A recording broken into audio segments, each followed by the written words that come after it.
In this tutorial, I want to paint a carnation with gouache. And I've done some sketches, a few different variations of a flower with a bud, two buds, and some different views, like a straight on and three-quarter view. So I'm gonna start with this grouping right here.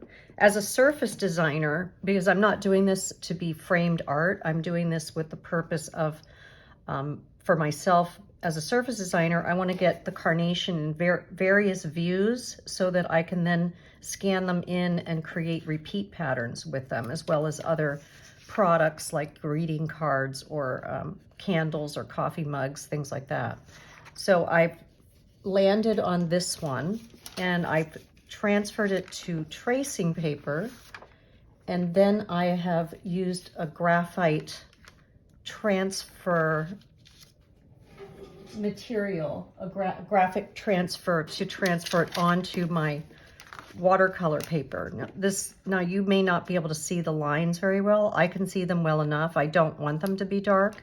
And if you're not familiar with this process, refer to my video called Transfer Methods, How to Transfer Onto Paper, which is on my YouTube channel. So I have just very lightly a very lightly sketch of the carnation.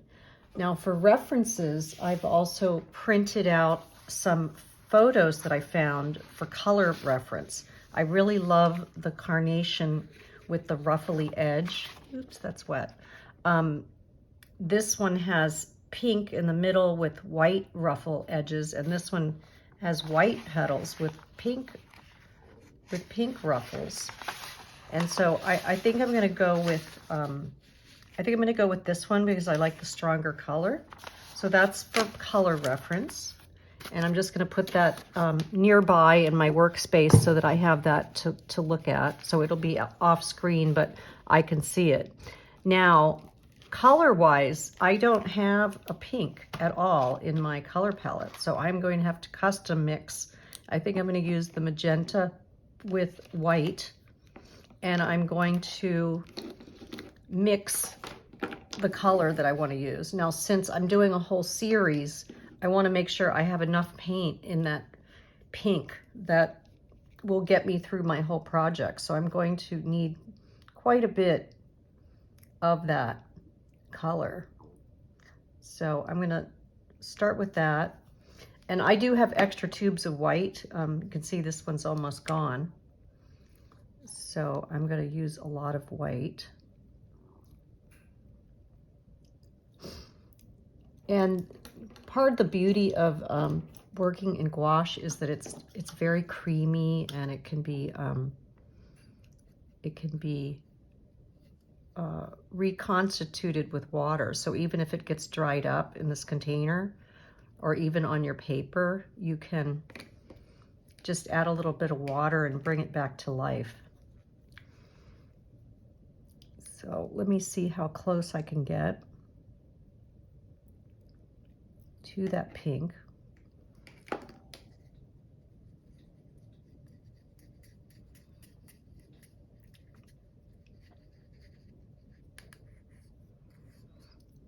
You want to add water, but you don't want to water it down too much like watercolor. You really want that creamy kind of consistency of cream. So because you want that opaque feel. Now this is kind of on the purple side, so I might have to add maybe a little bit of orange to get it to the value, to the right shade or hue that I want. It's a little bit on the purple side if you look at this compared to my reference. I'm going to try, this is where having a bigger set comes in handy. I'm going to try adding some of this blush color and see if that helps bring it more into the pink zone rather than the purple zone.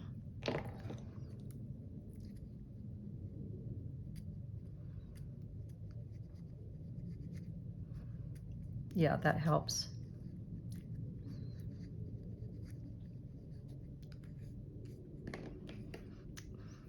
And of course, we can change these colors in Photoshop. A lot of times I do my paintings just in contrasting colors that are going to be easy to separate from each other, to distinguish, you know, once I have it into Photoshop. I can isolate the colors well from each other. That is looking pretty good. I think I want to do a little more of this blush. And let's see how that goes.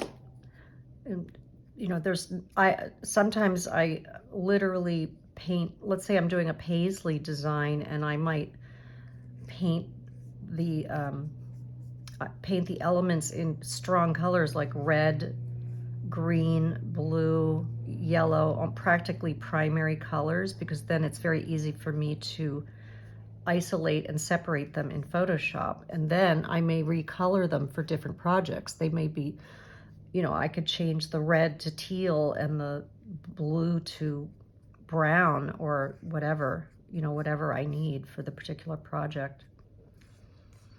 Okay, that is looking pretty good. I'm going to use this as my main color. So now let's look at selecting brushes. I'm going to, I need some white on my palette, so I'm going to go ahead and squeeze out some white here. I got a little bit of magenta on there, but that's okay.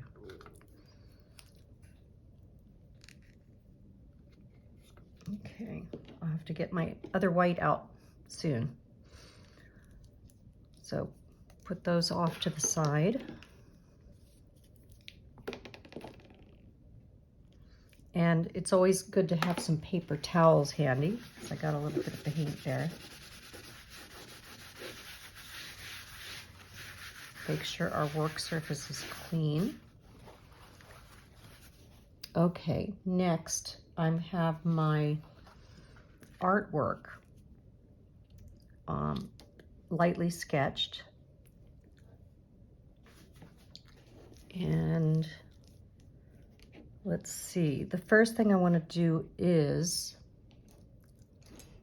kind of look through my brushes to see what I'm going to do. I think I want to use a,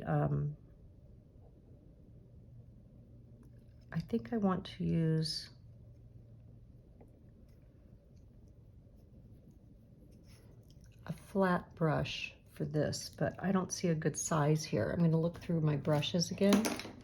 Got a whole bundle of brushes here.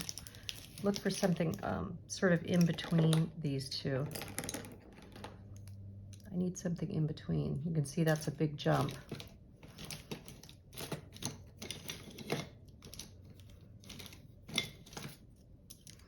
Oh, that might be good. Okay.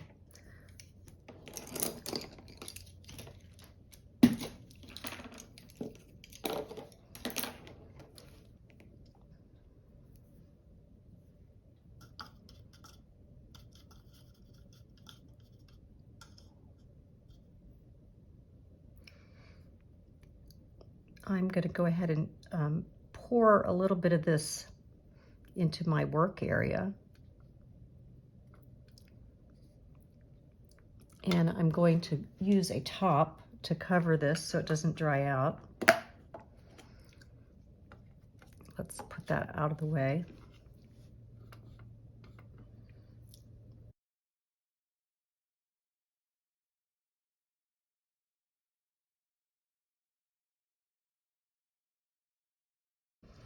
So I'm blocking in some of the dark areas, like the bottom parts of the petals. So looking back at the reference again, I'm trying to get the pink, and then I'm going to use a blend into white to do the ruffled edges.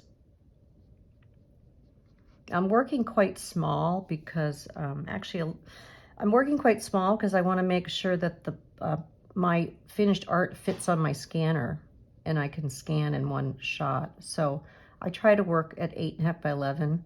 This is actually a smaller. This is about a 5 by 7 because of the paper size I had. I took an 11 by 14 and I cut it into 4 pieces for economy's sake.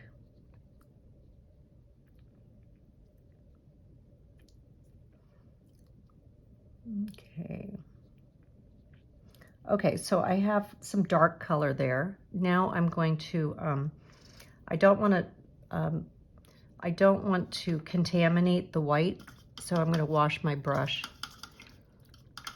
And that's why I have two. I get the main color off in 1 cup of water, and then I switch to a clean cup so that I can be assured that it's not gonna get contaminated. Let's see. And I'm just gonna move a little bit of this over so I can just play with mixing.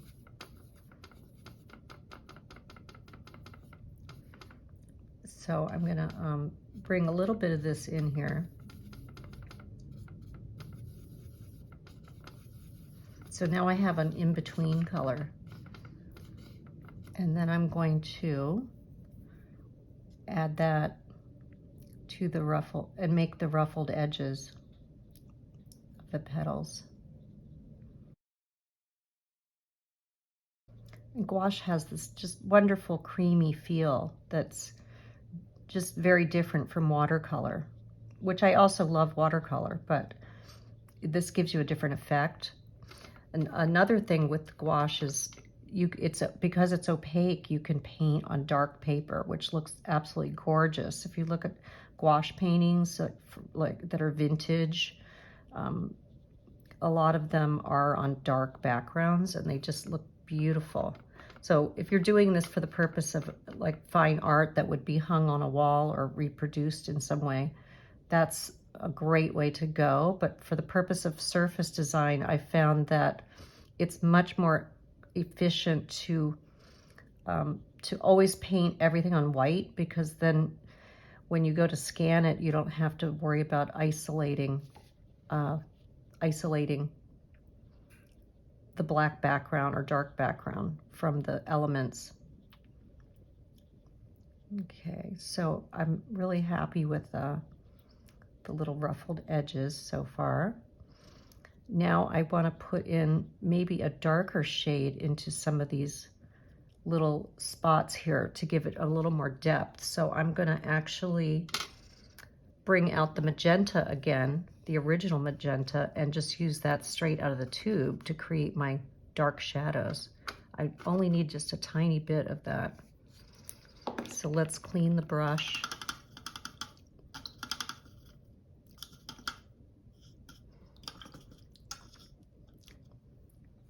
See, it's a little too wet. I want to use it almost straight out of the tube, excuse me, so that I can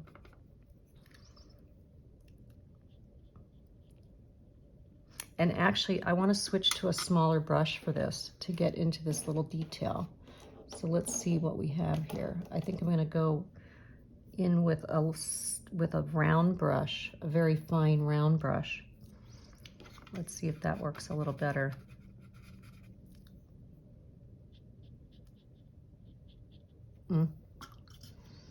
Might be a tad too small. Let's see, what else do I have? Okay, here's another one. Don't quite have enough paint.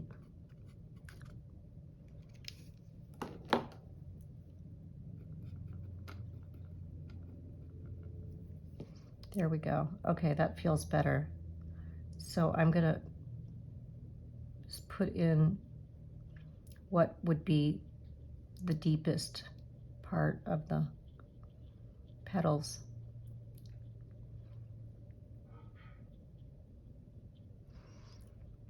The other nice thing about gouache is that you don't have to worry about leaving white areas like you do with watercolor, because you can come back with white later to make any details over top of the dark, any color.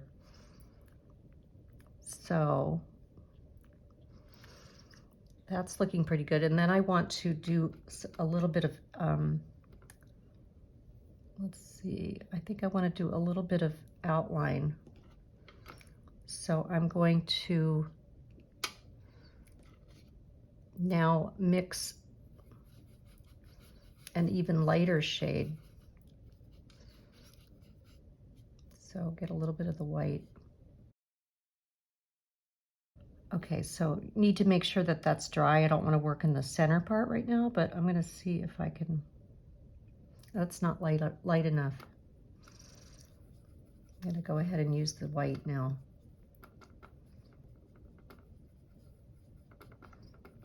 Yeah, I'm going to put like a contrasting white edge to, because I don't want to go completely to white. I need it to have a little bit of color so that I can see the edge when I scan it.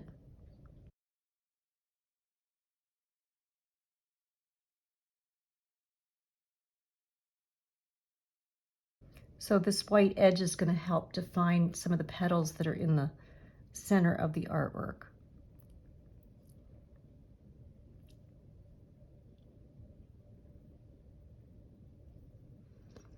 And then here's what I mean about you can go over a darker color with a lighter color. One of the nice aspects of gouache. So that's looking pretty good. I'm going to, okay, I'm pretty happy with that. Okay, so now I'm going to switch to the green palette for my stems. Oh, I do want to get this bud though. Let's get the bud while we have the pink paint wet. So I'm going to go back to the larger brush and the main color. And I'll let that dry before I put in the details. So in the meantime, I'm going to choose some greens to use. I've got a range here to choose from. I think I'm going to go with the dark green. Actually, I think I'm going to go with the emerald green as the main green, and then I'm going to pick one of these lighter greens to contrast. So these I think I can use straight out of the tube, because remember, I'm going to scan this in, and then in Photoshop I can manipulate the colors any way that I want, as long as they're nice and contrasting. That one's going to be too close. I think I want a higher contrast. So let's see what this one looks like. That's better. So even they're a little garish right out of the tube, they're going to be fine. That means it'll be easy for me to distinguish and also to match if I need to come back to this. So I want to clean my brushes right now really well and change my water. So I'll be right back. Okay, so I'm ready to paint the stems, but I think the bud is dry enough that I can add details now. So I'm going to go ahead with the light color. And then I'm going to add just a little tad of the dark color.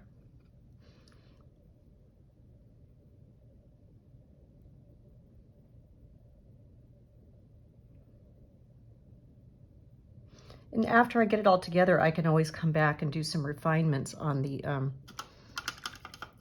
flower.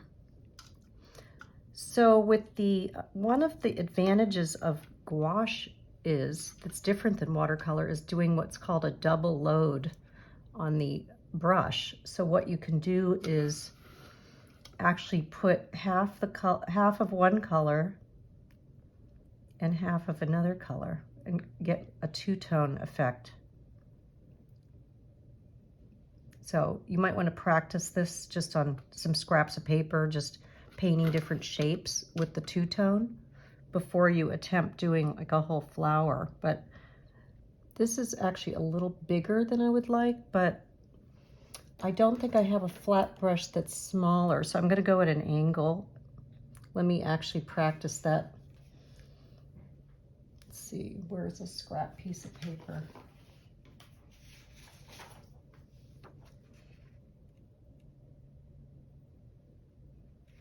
Yeah, I think I need more of the light color.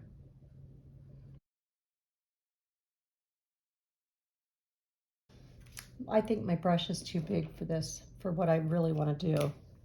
So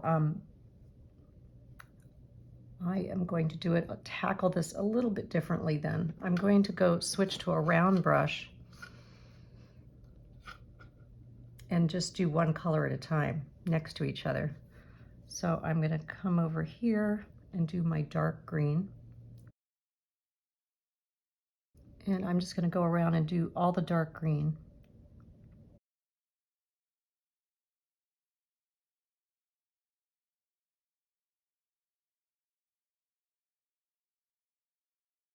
Carnations have these very long leaves. They're very, very simple. And carnations are, they're the January birth flower, and they're also very popular for Mother's Day. So this artwork I can potentially use as part of a series for birth flowers, and I could also make a Mother's Day piece out of it. Okay, so now I'm going to switch to the light green. Dry off my brush a little bit. I'm using this fairly full strength.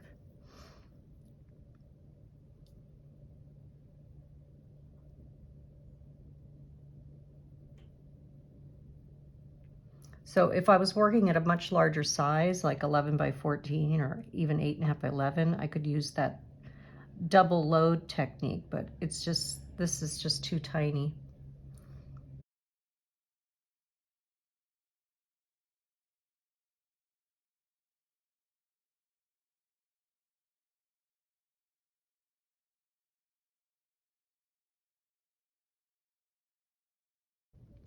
Okay, I'm just going to switch back now to the dark green.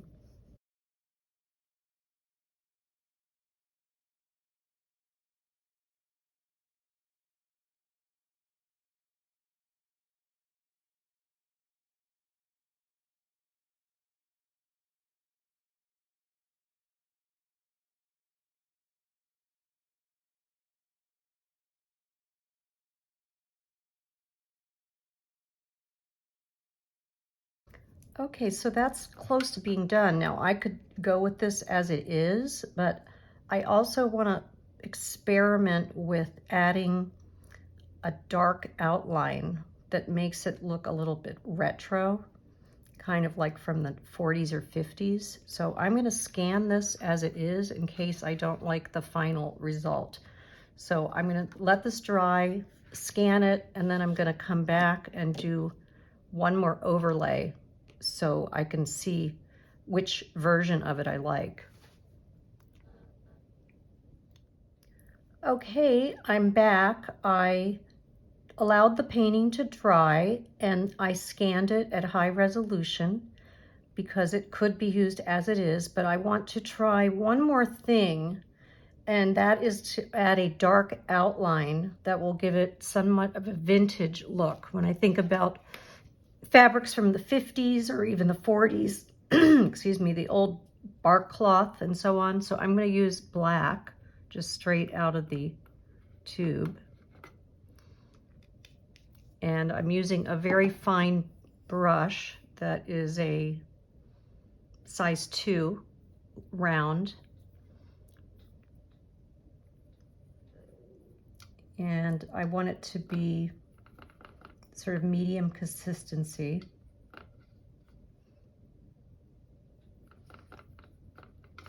When I'm laying down a large area, I want the paint to be fairly thick so I don't have to do multiple coats. But for a thin outline, I'm going to need it to be a little more on the watery side. So let's see what this looks like. I'm going to just go in.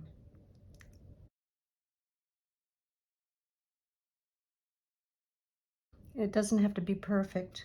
That's what makes it look hand painted versus vector art.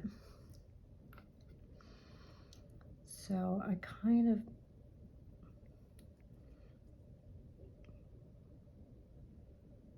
missed exactly where I really wanted it to be, but I'll try to work with that.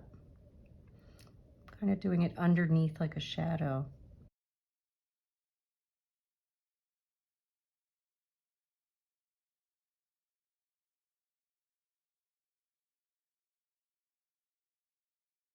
And I think it very nicely emphasizes the ruffly edges of the carnation, which is one of its distinguishing features, as well as the stems are very distinct.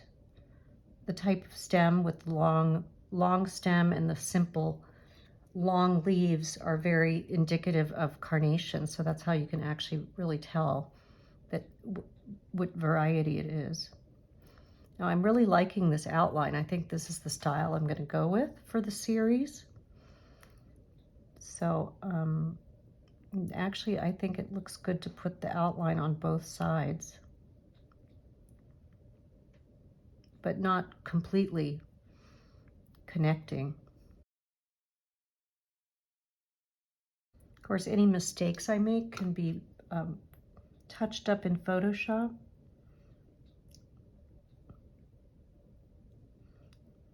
Since I am a surface designer, I'm highly skilled in the digital area.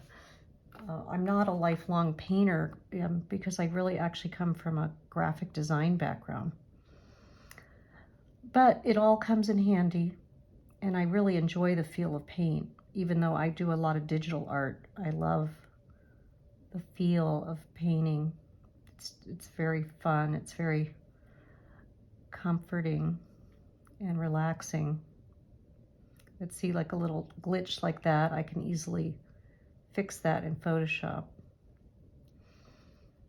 I mean, there are many fine artists that have been with decades of painting experience who could do this more effectively, but this is another look for my surface design portfolio. I'm going to do a whole series of the birth flowers. Okay, so I'm really liking that. Now I am going to set that aside, and then my next project is going to be, my next step is going to be to do some of the separate elements in the exact same style and colors. So I'm not going to bore you with the tutorial to do that. I'll just show you the final product when it's all done, but I'm doing a straight on, a 3/4, a different bud, and just some leaves so that when I scan all this in, I can use the original as a standalone motif for, say, a greeting card or a coffee mug or a candle. And then I can also put all of these elements together into some type of repeat pattern that I can use for my surface design practice. So I'll just show you when I'm all done.